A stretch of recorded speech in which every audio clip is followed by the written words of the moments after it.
morning, Coach. How are you? Good morning. How's it going, gentlemen? Great. It's better for me. Bobby and Peyton had a really hot piece of chicken yesterday, and it's still affecting them. Are you you good with spicy foods? Wow, we're off to a flying start this morning. Were you guys short on content? No. Just well, let's not make anything up. I've had enough of that for a year. Yeah, definitely. No, I enjoy some spicy food. Definitely. Hey, Bobby handled it better than I would. I do okay with it. Yeah. Bobby handled it much better than I would. Back-to-back division wins. I mean, you're really good. Like, going from 3-7 to 5-7. I mean, teams, sometimes can take the sideways route there and do selfish play and not play team football. The professionalism, though, that's something you've got to be really proud of with the way the guys have responded. Yeah, definitely. No, I'm proud of the way they've handled everything has been thrown at them. I mean, that's the way these seasons go, and you just got to hang in there and stick together. And it really just starts with the everyday operation. And they've been practicing very well. We've had 2 really good back-to-back practices. We'll have our heavy lifting practice today with the pads and so forth. So, yes, we just got to stay after it. I've been very, very pleased with the way the men have just stayed the course. Coach, you announced the Zack Martin surgery yesterday and that his season will be over. Can you just talk about, in general, what Zack Martin has meant to this locker room while you've been here and how he's impressed you as a player and a leader, not only as your time here in Dallas, but, when you were a competitor on the other side in Green Bay? Yeah, definitely. I mean, I think, number one, for Zack to be recognized for the Walter Payton Man of the Year award, it's clearly one of the greatest individual honors in all of sports. I think it clearly shows the type of man, the individual that he is. I mean, he's represented this organization, the team, the locker room, both on and off the field, and in such a high-class manner. I think we all we start these conversations because of the type of player he is. His play on the field has been super consistent. I mean, he's an annual Pro Bowler. What's he, 9, 10 Pro Bowls in his career, and but he's that person every day too. And I think just the consistency that he was able to illustrate on the field is at playing at a Pro Bowl level each year. But he's even more of that for us as a man, and we're definitely going to miss him.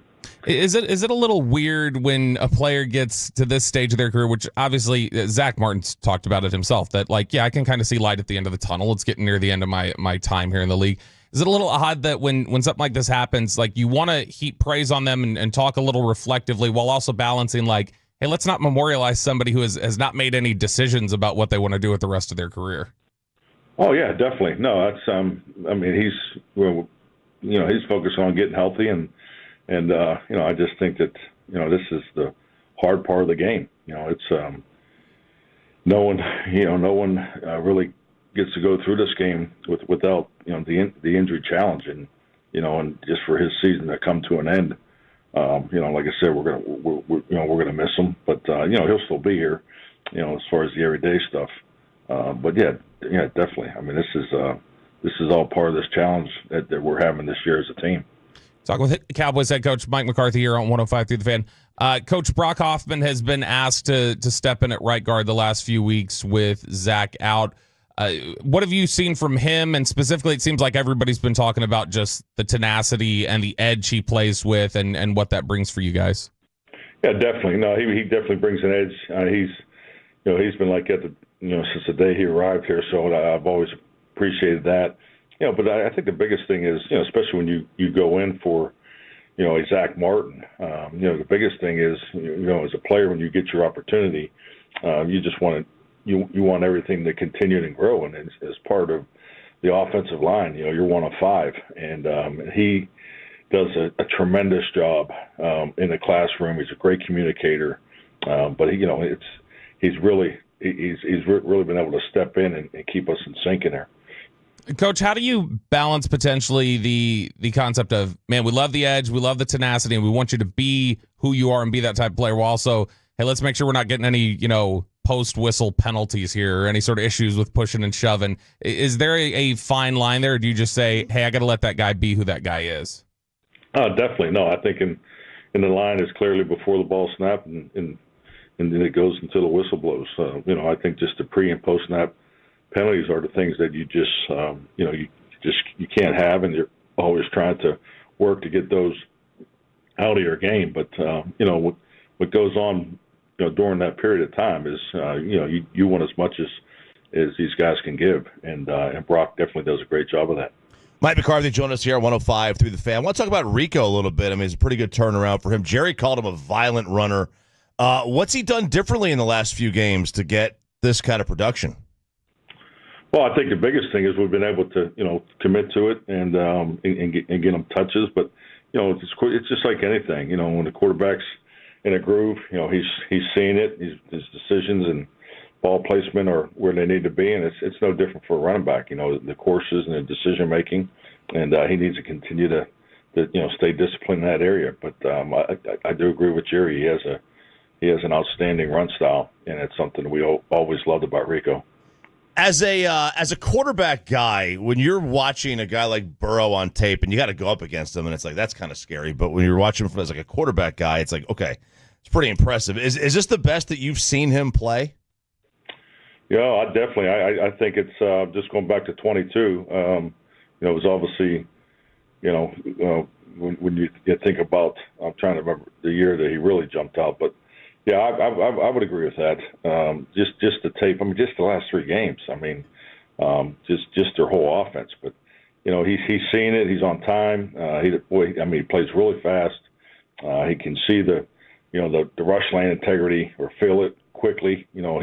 He fills those A and B gaps open, steps up, and the thing about him is, when Joe does step up, his eyes are downfield and he's looking to make throws and extend the play too, in the passing game. So, but very accurate with the football, great anticipator. But yeah, I think that's probably accurate. I think he's playing some of the best ball of his career.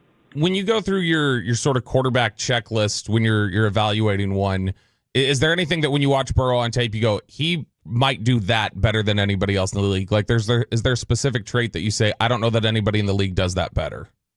I think his anticipation, the instinct anticipation in the ball placement. I think he's exceptional. I think he's definitely at the top of the rung there.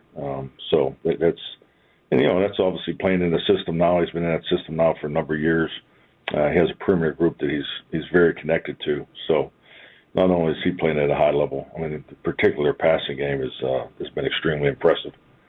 Cowboys head coach Mike McCarthy joining us here on 105 through the fan. We talked about how Brock Hoffman stepped up with the injury to Zack Martin. How have you been impressed or how have you felt about the progress that you've seen from Luke Schoonmaker, a guy who's had to step up and do a little bit more with Jake Ferguson out, and a guy who has had his struggles just with health and other things the first year and a half that he's been here? Yeah, I can't tell you how happy I am for Luke. I think just like any young player, you just watch these guys prepare and go through the ups and downs of being a young player in this league and go through the injury challenges. But you see the work ethic every day, very consistent. So it's great to see him rewarded for all the extra work that he's put in. But he's definitely really stepped up since Fergie's been hurt. Coach, did you get a chance to see the game last night, Lions-Packers? I saw I saw the fourth quarter. I got home for the fourth quarter. All right, good. So at the very end, there's 43 seconds left. It was a 4th and 1, and they go for the first down to basically make the field goal. Not really any easier, but just end the game. I want to go like the 4th down strategy. Is it how much of 4th down strategy is gut and feel versus like I've got a chart, this is the numbers, this is what the percentages say? I think there's 2 components to those decisions. You have your chart, excuse me, that, everybody, I would think, has some type of systematic communication that's going on throughout the game.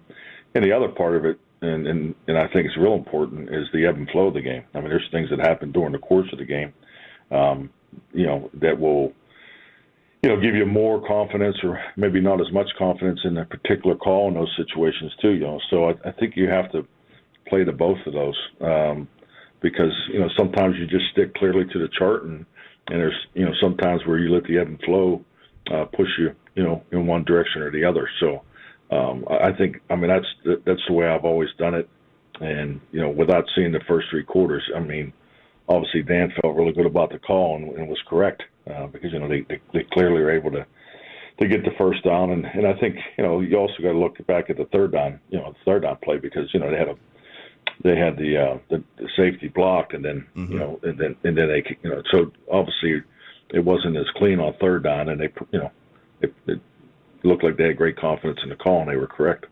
So I a lot of fans, and I myself included, last weekend during some college football games, it was there was, I think A&M had a play where it was like right on the goal line, and they handed it off. The question is, why hand it off 3 yards back when you got to go a half yard instead of just sneaking it? Is that strictly based on who the quarterback is? No, there's the snake is also what defensive front they're in, and the matchups you have, and there's definitely a number of different.